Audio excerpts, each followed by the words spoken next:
So the policy ID is used to identify which policy controls the minting or who controls the minting, right?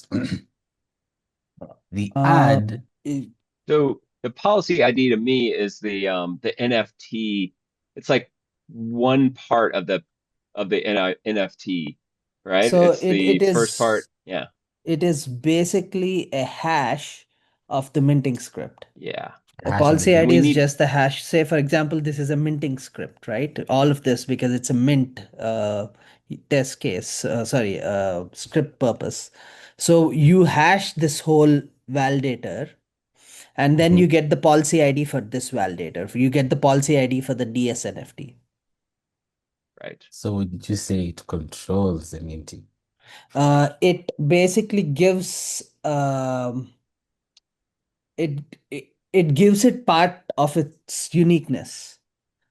Every Mm, token is minted Yeah. by some validator or the other. So this validator becomes a part of the token itself, and that part is called the policy ID.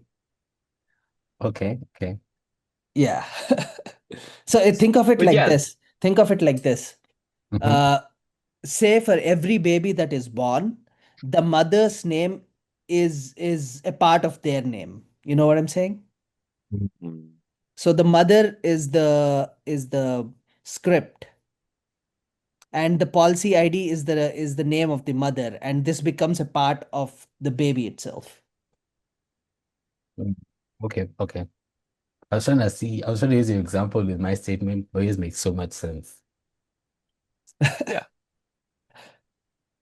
And we could also look up the docs because I that's one of my favorite parts of the datum analysis is going through and checking out the So, docs because and by the that's way, really policy ID, P O policy ID is a type, by the way, Mm. right? oh So because it is capital P, so anything that starts with a capital is a type. So Oh yeah, I policy ID remember. is nothing but a hash that is derived